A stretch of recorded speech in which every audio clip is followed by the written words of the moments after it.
Hi everybody, welcome to my homestead and welcome to my channel. My name is Jared. In this video, we have even more to talk about when it comes to Christmas, as it turns out. Um, and it goes beyond that. We're going to be looking at Hanukkah.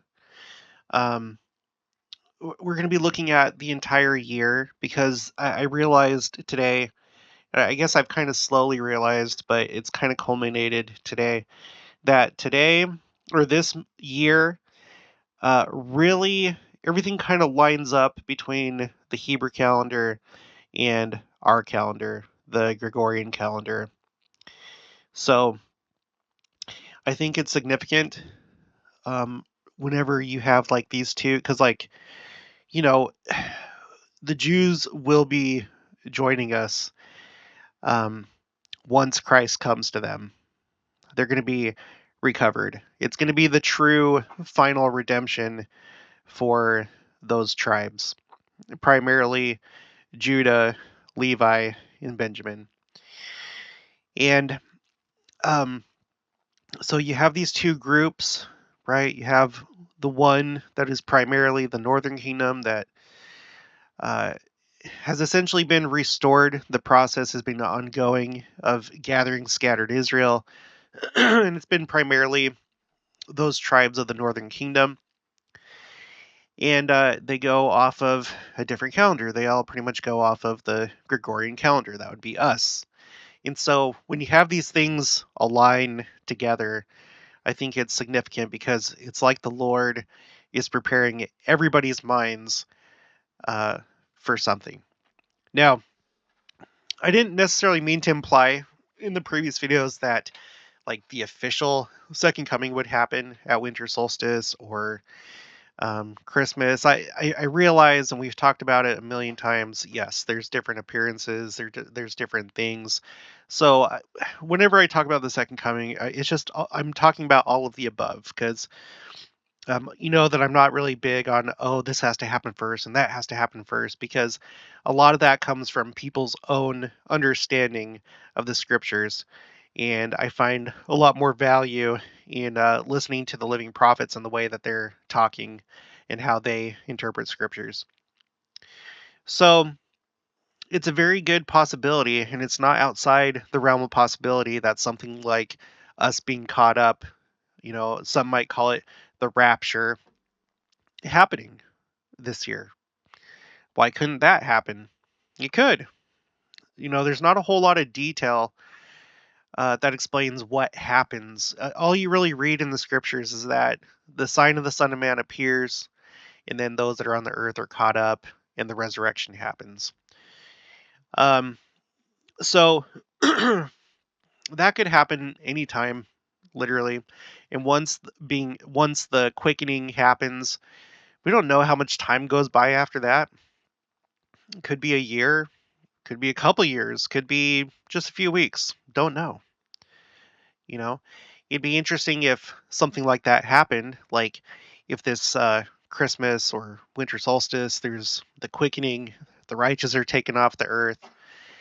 And if we remain off the earth until we come down to the Jews and then later to the world, imagine that happened this year. Imagine that we were caught up and that we're gone for several months, moving into the new year, 2023, or even to 2024, whatever. It would probably leave a little bit of chaos behind, all those people being gone. And things could escalate very quickly, very, very quickly. As far as economic disruption, social disruption. I'm like, when you have a sizable population that just disappears, it's going to cause problems. Those are jobs left behind and relationships and stuff like that. So I don't know. Anything's possible. That's all I'm trying to say. So let's take a look at this year and let's do a little recap of how things have gone. We started this year. We were already in a sabbatical year on the Hebrew calendar. That started last year in 2021 in September. A sabbatical year, if you're not familiar with the concept, On the Hebrew calendar, which is a lunar calendar, they treat the years almost as if they're a day of the week. So every 7 years, you have a sabbatical year. It's called a Shemitah, and it's essentially the Sabbath of years. Okay, so that's what most of this year, 2022, was a sabbatical year, and it ended in September. So we start off the year, okay, and start off with a bang with that big volcano, okay. Then we have the Russian invasion, something I never thought that I would ever see, and we don't know what the outcome of that is going to be yet. It feels like there's been kind of a lull, or things are just kind of like there's not a lot that's on my radar right now in regards to the war. But anyway, that kicked off this year. And then we had General Conference, April 2022 General Conference. It was an amazing conference. And it was a conference of 17s. Just as a quick reminder, here's a little list. You know, we have President Nelson, who's the 17th prophet of the church. He gave a talk, his main talk, the longest talk of this conference was exactly 17 minutes and 17 seconds. He announced 17 temples to complete 100 temples that he himself has announced. His last talk, called Now is the Time, is basically a parallel talk. It's like a second version of a talk that he gave 17 years ago, in which he shared the exact same poem in both talks, 17 years apart. Okay? And I think there may have been more, I'm not sure, but it was awfully suspicious. Let's just say that. Awfully suspicious. There was a lot said during that conference. That was when there was the big call up for missionaries, the big, I guess you could say, mobilization of missionaries, which was pretty incredible. It's interesting to note that the first day of conference this year coincided with the first day of Nisan. Nisan is the first spring month on the Hebrew calendar. If we look at, okay, well, I gotta find it. I have so many tabs pulled up. Hopefully I get through this and everything's clear. Here are the Hebrew months. I color coded them according to season. So you have the 3 spring months, the 3 summer months, the 3 fall months, and the 3 winter months. So this year, Saturday conference landed on the 1st of Nisan. Nisan is a very significant month because this is the month where you have Passover. See this right here? Pesach. It typically falls in April, but it's always in Nisan, of course. It's always on the 15th of Nisan on the Hebrew calendar. So the interesting thing about this year is that the day that Pesach started was the same as the last week of Christ's life. Okay, where Pesach 1 was on a Saturday.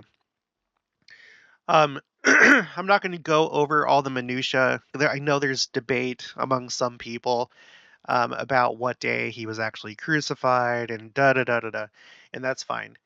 But the church, over and over again, excuse me, over and over again, in church publications, it recognizes um, Friday as being the day that he was crucified, and that would have been, of course, before sundown, when you have the Passover meal.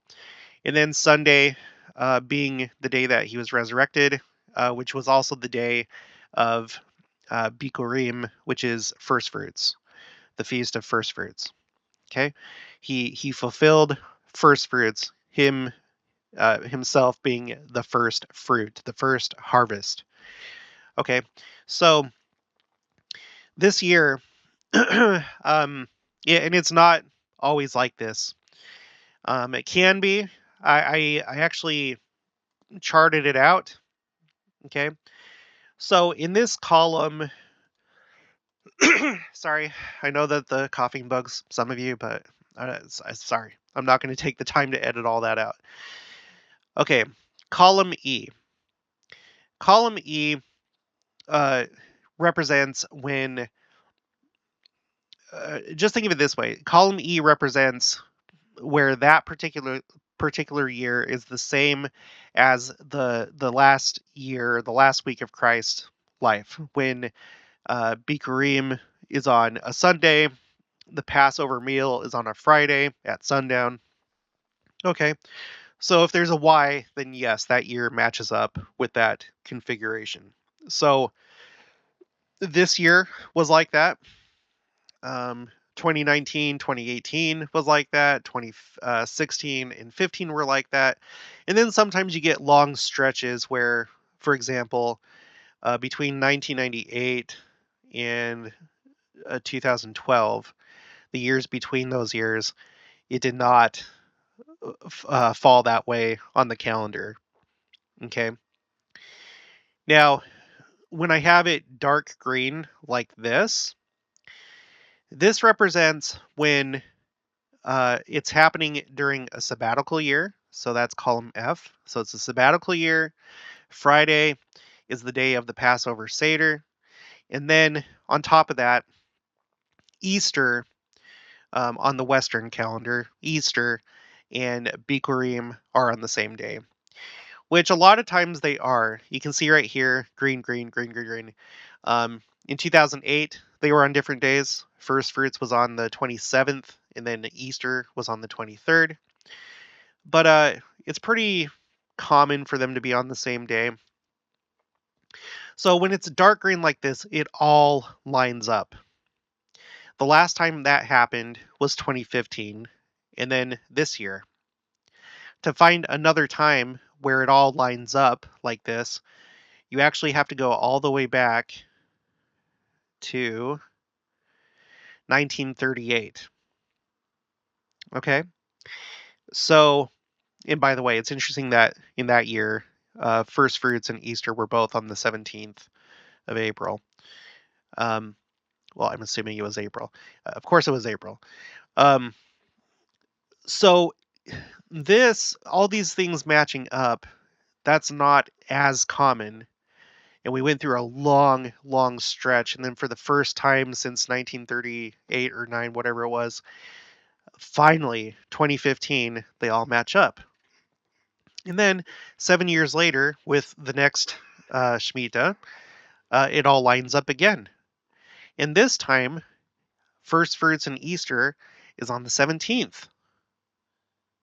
So this caught my attention. Let's go back to the calendar. So we have a conference that seems to be all about 17, and then in a pretty rare moment of time, we have Easter and First Fruits on the 17th. Okay? Not common. Not common. So you can see the big lineup here. and don't forget that conference started on the first day of Nisan, the month of Nisan. And there's going to be more to this idea. The idea of the first day of a Hebrew month being a special day. In fact, in Judaism, they actually, I guess they like celebrate the first day of the month. So, for example, Rosh Chodesh Nisan, that means head of the month of Nisan, or the first. It's it's the first day of Nisan. It's like in Judaism, it's a big thing. So, we had our general conference on Rosh Chodesh Nisan this year. Okay, moving on. Um, I'm not going to talk about everything that happened this year, but again, we had the Utah meteor on the 13th of August, and that seemed to point to Rosh Hashanah. Rosh Hashanah is the Jewish New Year. They have 4 New Years, but it's the one where the date actually changes. So why was this pointing to Rosh Hashanah? It's because of Shabbat Nachamu. Just as a reminder, what is Shabbat Nachamu? It is the first of 7 haftarahs of consolation leading up to the holiday of Rosh Hashanah, the Jewish New Year. So, of all days, we have a meteor over the Salt Lake metro area that causes that was went along with a loud bang that everybody heard, and it was part of this 7 haftarah countdown to Rosh Hashanah. Why would that be significant? Well, it's because Rosh Hashanah would represent the end of this sabbatical year. So it's like, if you're thinking about, again, if we're thinking about the last week of Christ's life, what day was he resurrected on? Was it on the Sabbath? No. He was resurrected the day after, and that was Sunday. It was the first day of the week. So if you look at the symbolism of the first day of the week being associated with Christ and his resurrection, what do we know is going to happen when he comes again? There's going to be the morning of the first resurrection. Okay, that's going to be one of the primary events in the beginning when he comes, is a mass like resurrection, those that are part of the first resurrection. So if we're scaling up and we're looking at the big picture, I would consider the possibility that he may choose the year after a sabbatical year to be the year that he comes, because it's like it would highlight his resurrection, and it would go along with the resurrection, the morning of the first resurrection. It would be perfect symbolically, you know. If he was talking to the Jews, he'd be like, you know how this last year was the sabbatical year and it represents Saturday? Well, now that I'm here and now that you recognize me as your savior, I'm coming the year after the sabbatical year to highlight what I did and that I really was the savior. And here is the resurrection. You see how that would maybe be a profound experience for the Jews. Oh yeah, I also want to highlight this year has been called the year of weddings. Let's see, 2022 year of weddings. I went over it. Maybe it was this article. I'm not sure. New York Times. It's a boom year for brides and grooms. No, I don't think it was this one. I think there was a different one. And the reason why is because of COVID. A lot of people postpone their weddings because of COVID. So you're having this big boom of weddings, and it's happening this year. Why would that be significant? Well, because a wedding is one of the primary symbols of the second coming. You think of the parable of the 10 virgins, you think about the parable of the wedding feast, and Elder Bednar just went over that, giving us a big hint that we better be wearing the wedding garment if we want to be part of that feast. So if the Lord is trying to prepare the minds of people, this would probably be a pretty good tool. Having a bunch of weddings and people having weddings on the mind this year. Okay, so anyway, there were a few other things. I'm not going to go over the full list. You'll just have to go back and watch my previous videos. I will make mention of the fact that Queen Elizabeth died on the 8th of September. Okay, this was just a few weeks before Rosh Hashanah. And that was kind of a big deal because we know that one of the primary features of the second coming is Christ is going to assume the reins of earth. It's going to be all one kingdom. There's not going to be any more nations, and so it'd be very fitting that you have this really well-known monarch that passes away after the longest reign of all monarchs, not just in Britain, but throughout the world, except for one. There was one French king, but it's because he became king when he was like a child. So for all intents and purposes, really, I would say that Queen Elizabeth was like the longest reigning monarch. She dies, and then the next day, President Nelson has his birthday, and he becomes the oldest prophet or apostle of this dispensation, the day after she dies. So that's a really interesting coincidence, don't you think? Okay, there were some other things. There was a big coronal mass ejection on the sun on the 5th, which was exactly 3 weeks before Rosh Hashanah. And then I think it was on the 19th. You had, well, the day after President Nelson's birthday, we had the largest earthquake of the year up until that point, and then an equally powerful earthquake on the 19th, just 1 week before Rosh Hashanah. Okay. So, and I'm pretty sure there were other things. Yeah, there was, in fact, Jupiter. Okay, Jupiter, the closest to Earth in the closest to Earth in 59 years. Um, well, I'm not going to pull it up, but that what's interesting about it is that the exact timing when it was actually the closest to Earth was the evening of the 26th, which what is evening according in Judaism? That's the beginning of the new day. It starts when the sun goes down. So as the sun goes down, sorry, it was on the I think it was on the 25th actually. I already mentioned it in another video. I'm pretty sure it was on the actually the 25th. That evening, Jupiter was the closest that it's been to Earth in 59 years. And it's happening right as the Jewish New Year begins, and right as the sabbatical year ends.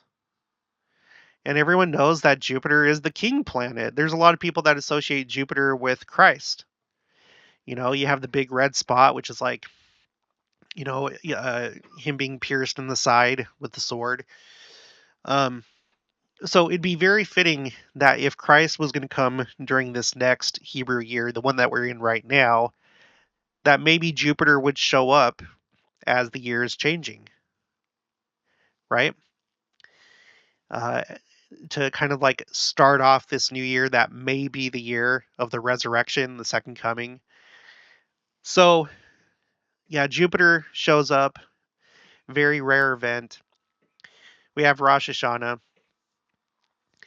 And then it's this week right here that Russia is doing the 5 days of voting for the four regions of Ukraine to be annexed.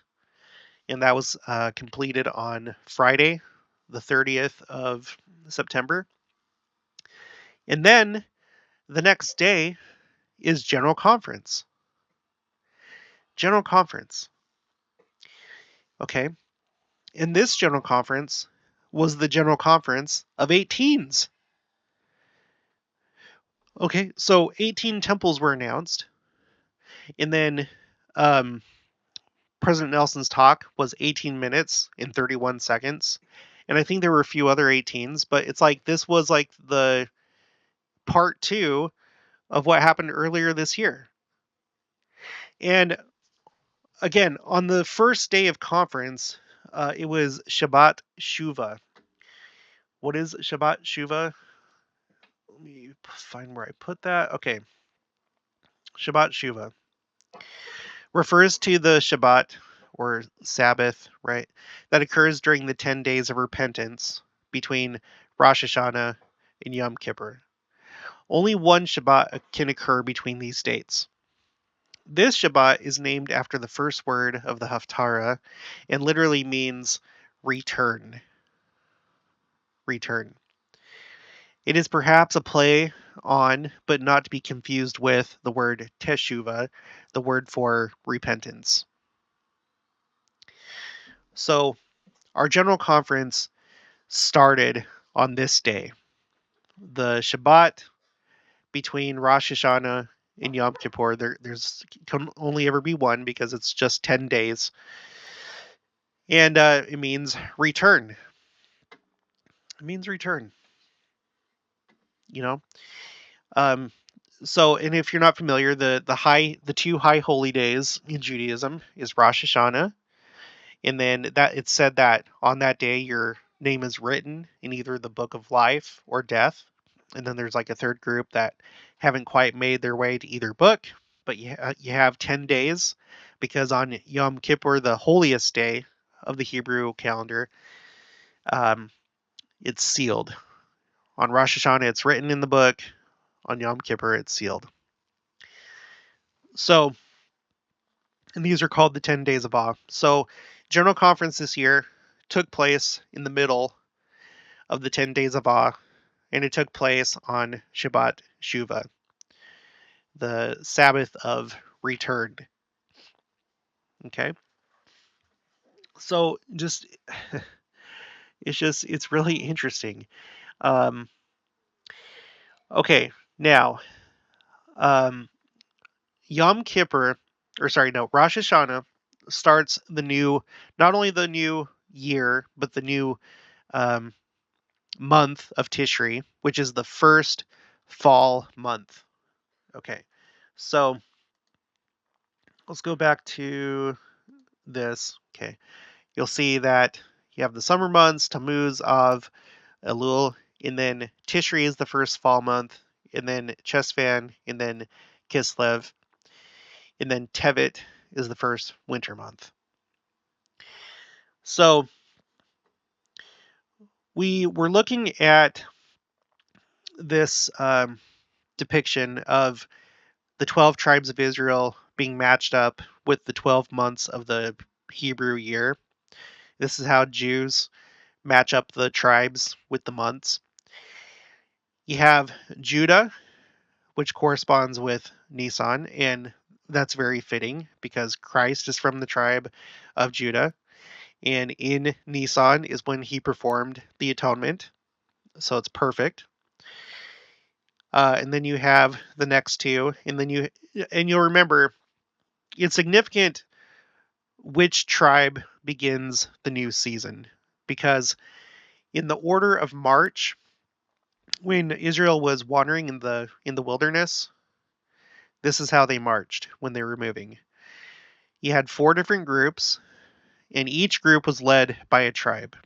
So Judah led Issachar and Zebulun, Reuben led Simeon and Gad, Ephraim led Manasseh and Benjamin, and Dan led Asher and Naphtali.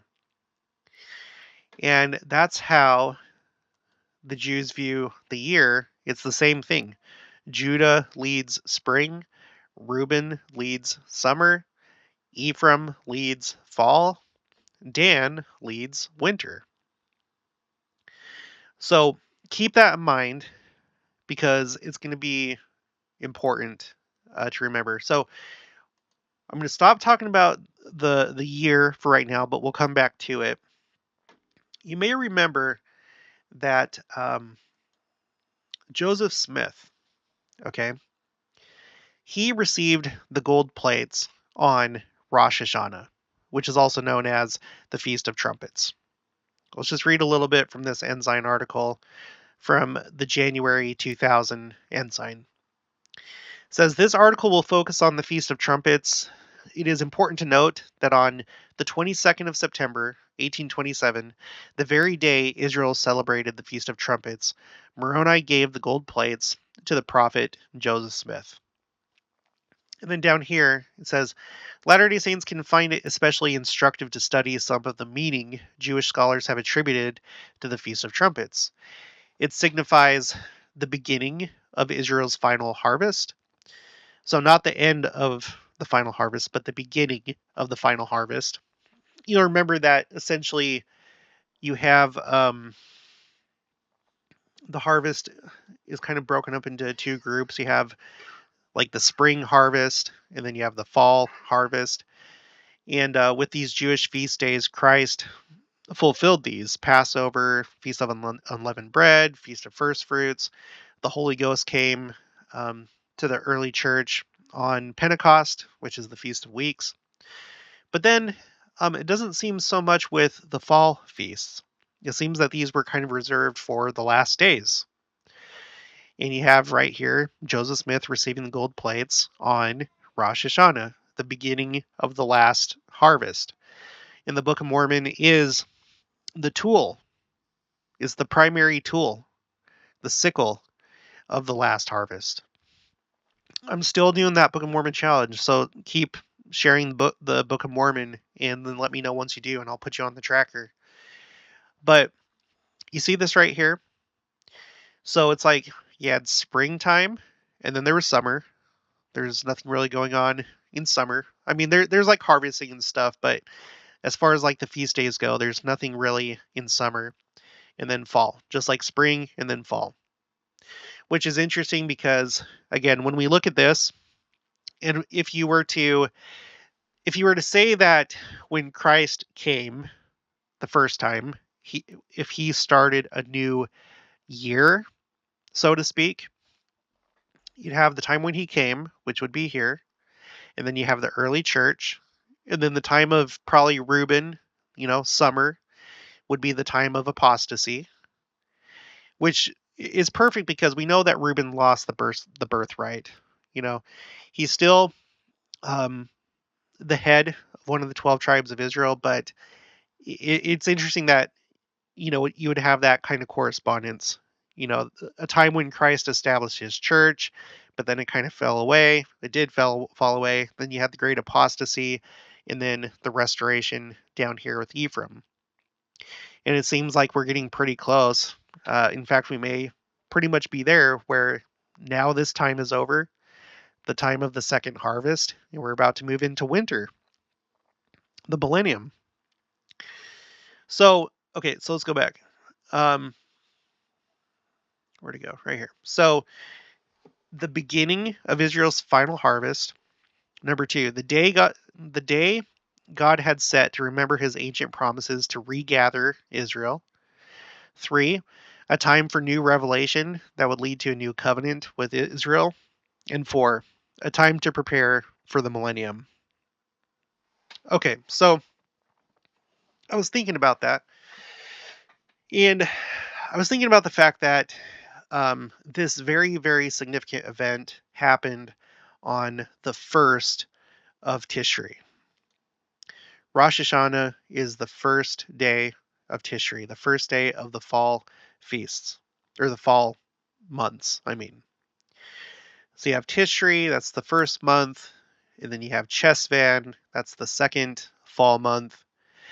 And then you have Kislev, which is the third and final fall month. And it just so happens that this year it corresponds with Thanksgiving. Okay. Now you have 2 days right here. Rosh Chodesh, Kislev, it's 2 days. I didn't really understand because I noticed that there's times when it's just 1 day, there's sometimes when it's 2 days. I didn't understand why, so I looked it up. And let me find. Okay. Here's an article from Chabad.org. Why is Rosh Chodesh sometimes 1 day and sometimes 2 days? Rosh Chodesh just means the first day of the month, or the beginning. Probably better, the beginning of the month. Okay. Every month has a Rosh Chodesh. Sometimes it's 1 day, sometimes it's 2 day. Well, it goes through this explanation, and it's not really the point of this video, but I do want to point out the last part of it. It says, the following months always have 2 Rosh Chodeshes, and those months are Chesvan, Adar, Adar 2. Adar 2 is like a leap month. Iyar, Tammuz, and Elul. Those months always have 2 Rosh Chodeshes. The following months always have 1 Rosh Chodesh: Tishri, Shavat, Nisan, Sivan, and Av. Now look at this. These 2, Kislev and Tevet, these are the ones that I'm focusing on in this video. It says the months of Kislev and Tevet fluctuate. Some years they both have 1 Rosh Chodesh. Some years they have 2 days, and some years Kislev has 1 day and Tevet has 2 Rosh Chodeshes. So, what's interesting about this year is that it's a year where these 2 months that can kind of go back and forth, they both have 2 days. So, Kislev has 2 days, and then Tevet has 2 days. But more than that, Kislev, Rosh Chodesh Kislev, lines up this year with Thanksgiving. And Rosh Chodesh Tevet this year lines up with Christmas, Christmas Eve, and Christmas Day. So this is not always the case. In fact, it seems like this is probably more of a rare occurrence because it shifts, because the lunar calendar, the days on the lunar calendar shift throughout the year or throughout the years on the Gregorian calendar. So it's not that all that likely that you would have the head of the month, right, on these significant times, Thanksgiving and Christmas. So you see how the Hebrew calendar and the Christian calendar are kind of like in sync in some kind of way. So that's a lot of stuff that's in sync this year. Looking back at April, we talked about that. The days that General Conference have happened. Remember, April General Conference happened on Rosh Chodesh Nisan, the first day of the first spring month. And then we had the 17th, that was Easter and Bikurim. And Pesach was started on the same day that it did during Christ's last week of his life. And then here in the fall, we have okay, well, I lost my train of thought. And then we had this general conference happen on Shabbat Shuva, the Sabbath between the two high holy days, the Sabbath of return, right? And then we have Rosh Chodeshes on both the Thanksgiving Day weekend and Christmas. Now, there's more, okay? There's more. I'm going to tie this all in together, and it's amazing. So the 21st is winter solstice. In the past the last couple videos I did, they were primarily focused on winter solstice. And just as a recap, the reason why the Lord may choose that day for either the official second coming to the world, or the day that we're taken up, or the day that he comes to the Jews, whatever, who knows, is because that's the day that has the fewest hours of sunlight. And that's the day where your part of the earth, if it's like the northern hemisphere, it's the furthest away from the sun. And if the sun represents righteousness and the presence of God, you could essentially say that winter solstice is the most wicked day of the year. It's also, if a year was viewed as a day, then winter solstice would be the midnight of that day. Winter solstice is when you start the new cycle, where the days become longer.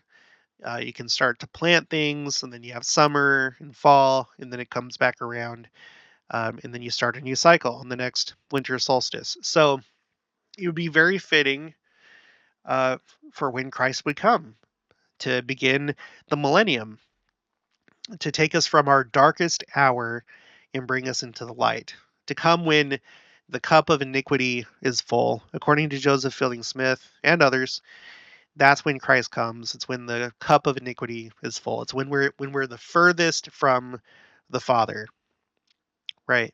So you can see how symbolically that would be a great day to come. Okay, so we have Hanukkah going on during this time. Hanukkah it fluctuates throughout the month of December, and it just so happens that this year the winter solstice is happening in the middle of Hanukkah. And when I say middle, you only have the 8 candles. Like you have 9 candles, but the ninth candle is the shamish, and it's meant to be used to light the 8 candles. So this is coming on th- day 4 when you right when you light the 4th candle. Okay, that's when winter solstice is happening. Now, I wanted to look at Hanukkah, okay? Okay, wait, sorry. Before we do, no, yeah, let's just move on. Let's go to Hanukkah. Okay, Hanukkah. And I want to point out that Hanukkah this year, when is the 8th candle lit? It's lit on Christmas. Christmas this year will be the day that the last candle is lit. So Christmas after sundown. That's when the menorah will be full. All these other days, they're not completely full. It's only on this day that all the candles will be lit. It'll be on Christmas after sundown. And it just so happens that Christmas this year is, like I said, is during Rosh Chodesh Tevet. It's the beginning of the Hebrew winter, the first Hebrew winter month. Hebrew winter month, the menorah will be full of candles, all of them lit. Okay, and this is a year when the Rosh Chodesh is 2, same as the Thanksgiving Kislev Rosh Chodesh. Hopefully, this is making sense. Okay, so let's look at Hanukkah. Just look at Wikipedia. It's fine. Hanukkah is a Jewish festival commemorating the recovery of Jerusalem and subsequent rededication of the Second Temple. This right here, I feel like this would be pretty symbolic because the Lord is going to recover his people, the Jews, when he comes to them. Jerusalem is going to be recovered. And at some point, there will be another temple in Jerusalem. And it has to do with the millennium. The millennium, there will be a temple there. So already this is really interesting. There's more. Okay, let's go to where is it? The traditional view. Okay, so when the second temple in Jerusalem was looted and services stopped, Judaism was outlawed. In 167 BCE, Antiochus ordered an altar to Zeus erected in the temple. Okay, stop. Let's look at our Old Testament timeline. Remember in the solstice videos that I did, we were talking about how one of the main theories is that the reason why Christmas is celebrated on December 25th is because they think that that may have been the time of the Sol Invictus celebration in the Roman Empire. And then we talked about how it's fitting that Christ may come on that day and is celebrated on that day because it's his victory. It's like it symbolizes his victory over that worldly empire, the Roman Empire. And we talked about the font of the church symbol, how it's based on the same typography that's found on a pillar in Rome. So you have like this symbolism of Christ assuming the kingdom from these superpowers, right? Well, with Hanukkah, in thinking about Hanukkah this year specifically, Hanukkah is during the time before Rome. It was during the time of the Greeks. Okay. It's during the time of the Greeks when Hellenization, or in other words, Greek culture, was kind of spreading and taking hold among the Jews, and they were starting to lose their identity.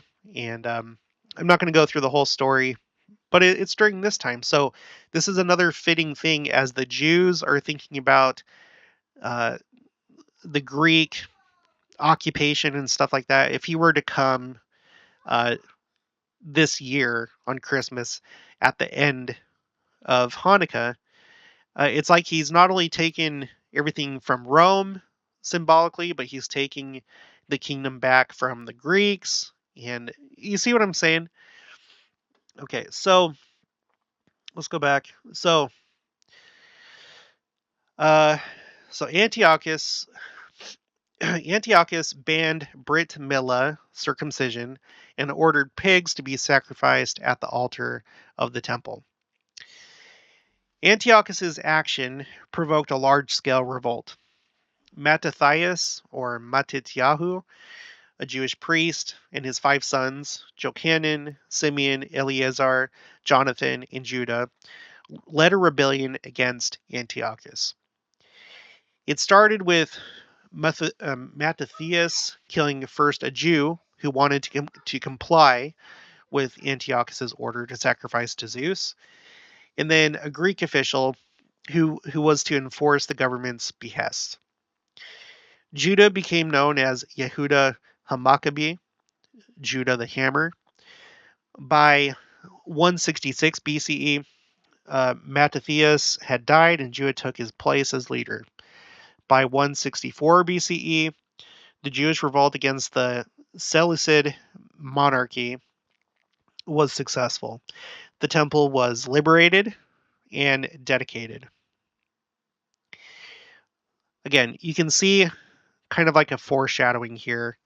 The liberation from the world, the rededication of the Jewish people, but at the second coming, right? And the rest of us too, us being liberated from just this world. Okay, the festival of Hanukkah was instituted to celebrate this event. Judah ordered the temple to be cleansed, a new altar to be built in place of the polluted one, and new holy vessels to be made. According to the Talmud, quote, "For when the Greeks entered the sanctuary, they defiled all the oils therein, and when the Hasmonean dynasty, the Hasmoneans were the Jewish dynasty that came after this point in time. When the Hasmonean dynasty prevailed against and defeated them, they made search and found only one cruse of oil, which lay the seal of the Kohen Gadol, the high priest, but which contained sufficient oil for 1 day's lighting only. Yet a miracle was wrought therein, and they lit the lamp wherewith for 8 days. The following year, these days were appointed a festival with the recital of Hallel and Thanksgiving." Tertiary sources in the Jewish tradition make reference to this account. The 12th century scholar Maimonides, known for the correcting certain of Aristotle's errors by reference to the Hebrew Bible and subsequently introducing Aristotelianism to both the Jewish world and the Christian scholastics, described Hanukkah thus in the Mishnah Torah, his authoritative 14-volume compendium on Jewish law. Quote, "When on the 25th of Kislev the Jews had emerged victorious over their foes and destroyed them, they re-entered the temple, where they found only 1 jar of pure oil, enough to be lit for a single day.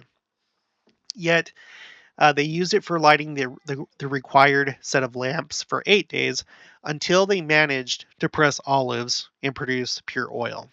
So that's the miracle, is that um, they didn't have to go, that amount of time without the menorah being lit. Essentially, the Lord caused a miracle to happen to where it would be lit until they themselves were able to produce ritually pure oil. Okay, so because of this, the sages of the generation ruled that the 8 days beginning with the 25th of Kislev should be observed as days of rejoicing and praising the Lord. Lamps are lit in the evening over the doors of the homes on each of the 8 nights so as to display the miracle. These days are called Hanukkah when it is forbidden to lament or to fast, just as it is in the days of Purim or Purim, whatever. Lighting the lamps during the 8 days of Hanukkah is a religious duty imposed by the sages. Okay, so I don't need to read that. So look at it this way. Imagine that you're a Jew right now, And then let's say this year, again, I can't say for sure. Of course I can't, but just look at how perfect this would be. If Christ came to the Jews on Christmas, when the menorah is fully lit and they're thinking about the rededication of the temple, they're thinking about being liberated from worldly forces, um, and then on top of that, just the symbolism of 8, that Christ came after the seventh day. So, or sorry, he was resurrected after the seventh day. He was resurrected the day after Sabbath, right? Um, I just think that it's really perfect. I really do. So, think about this. Think about the fact that Joseph Smith received the Book of Mormon, um, and I don't know, seems to have maybe fulfilled Rosh Hashanah um, on the first of Tishri, right? The first day of the month. And what if Christ? Okay, we don't know what day on the Hebrew calendar he was born, but it's possible that it could have been that April 6th could have been on a Rosh Chodesh Nisan. So, in other words, we know that on the Gregorian calendar, he was born on April 6th. And it's possible, as you can see here, in the year 1503, April 6th was on the first day of Nisan.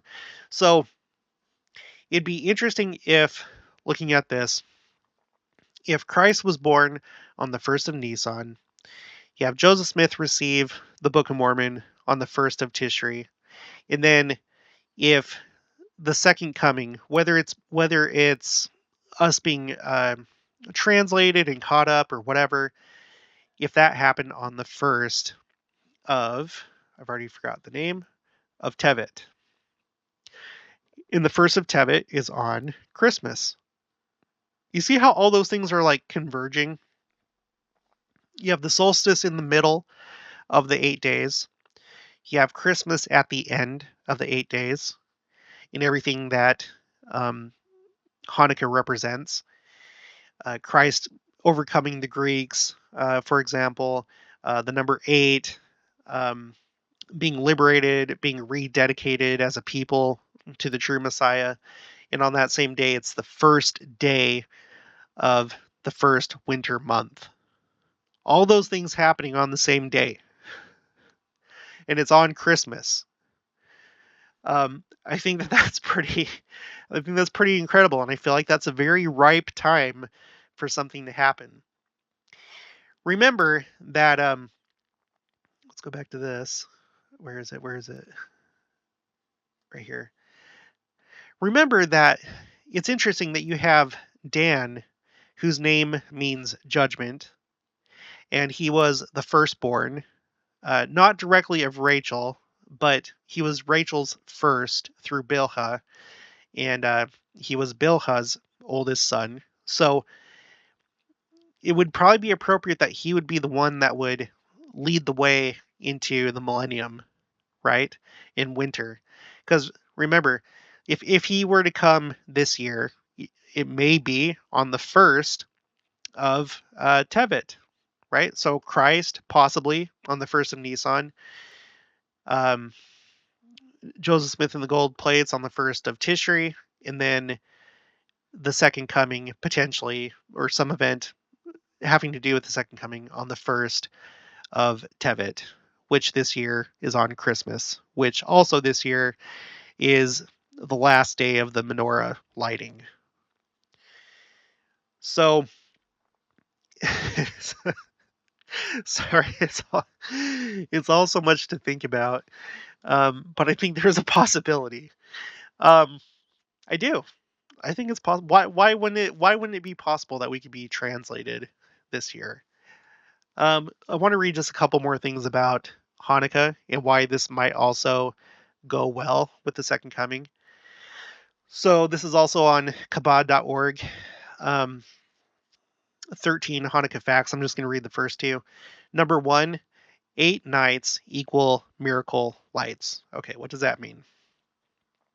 Why is Hanukkah 8 nights long? And then we already read this basically. And then it says, but there's even more. 7 represents all that is found in the world. There are 7 days of the week, 7 classical planets, and 7 musical notes. In fact, the world itself was created in 7 days. Okay? Therefore, then there is the number 8, which represents which is above, that which is above, that which does not fit into the neat slots that hold the bits and pieces of our lives. The number 8 evokes the transcendent and the godly. 8 is the number of miracles, which is perfect. It's perfect. You know, President Nelson said to seek and expect miracles. And in this last Christmas devotional, when I was reading this part here, that, you know, 8 represents that which is above, that which does not fit into the neat slots that hold the bits and pieces of our lives. That sounded a whole lot like what President Bonnie H. Cordon said in the Christmas devotional. There was a part of her talk where she says right here, um, many times our still small impressions from the Lord may not be received because they do not fit cleanly into our calendars, our plans, or our timing. The Christmas story reminds us to be like these devoted shepherds who did not delay doing what was needed to come to Him and receive their King. So, anyway, that's an interesting thought about how Jews view the number 8, because we've talked about how it seems to be like a new beginning because it starts a new cycle, um, which is why I found significance in April General Conference being the conference of 17, and then October General Conference being the conference of 18. You go from 7 to 8. But here we have another 8 that is corresponding with this Christmas, and 8 represents miracles, that which is above. You know, if this is how the Jews think of this number, could you imagine if Christ came to them at the end of Hanukkah as they light the 8th candle? Okay, number 2, light after dark. Well, here's that whole thing again with the solstice. You know, up until the solstice, the days get darker and darker and darker until the solstice, when it is the darkest day. And you could say symbolically, the furthest from God, the most wicked, the cup of iniquity is full. All right. So with Hanukkah, look at how they view this: light after dark. Okay, the Hanukkah candles must burn after night falls, since their purpose is to bring light into darkness. But they need to be lit early enough that someone will be around to see them. The lights need to be seen so they can serve their function of reminding others of the great miracle God wrought. So, light after dark. Let's see. I don't think I had anything else. Yeah, that's pretty much it. So I know that that was like a whole lot of concepts, and they've all kind of like built upon each other throughout this year in my YouTube channel as we notice things and observe things. Um, if nothing happens over the next couple weeks, that's fine. It's not a big deal. There still could be some kind of significance that everything lines up so neatly this year between the Christian calendar, the Jewish calendar, and the things that our church is doing this year. But I don't know. It's just a lot of stuff lining up, a lot of interesting things happening. We had a couple very interesting general conferences, and we had a very interesting Alberta, British Columbia area devotional where Sister Nelson told us to basically get on the ark. And it seems to have been confirmed through Elder Pearson and Elder Uchtdorf at a recent regional training session for church leadership. And, the Christmas devotional, it was all about what do you need to do to be one of the first ones to find out? You know, what do you need to, who were the people that knew first of his first coming? And by implication, who are going to be the first ones that find out about Christ returning? And if that were to happen through, because I'm still not clear exactly how Adam on Ayaman is going to play out, or if it already has, or at least most of it has. It may be an ongoing process. I don't know. But at some point, the righteous saints are going to be the first ones to be visited by Christ. And maybe that's what they're referring to. And for all anybody knows, maybe that's going to happen this Christmas or winter solstice or whatever. Just around this time. With all these things that are happening, the first day of the first winter month happening on Christmas, the Hanukkah menorah being full, and then having a double Rosh Chodesh Tevet. I don't know. So those are my observations. And I think I'll just leave it at that. Yeah.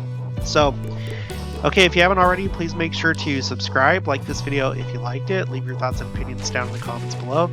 Also, make sure to share it, and I'll talk to you guys later.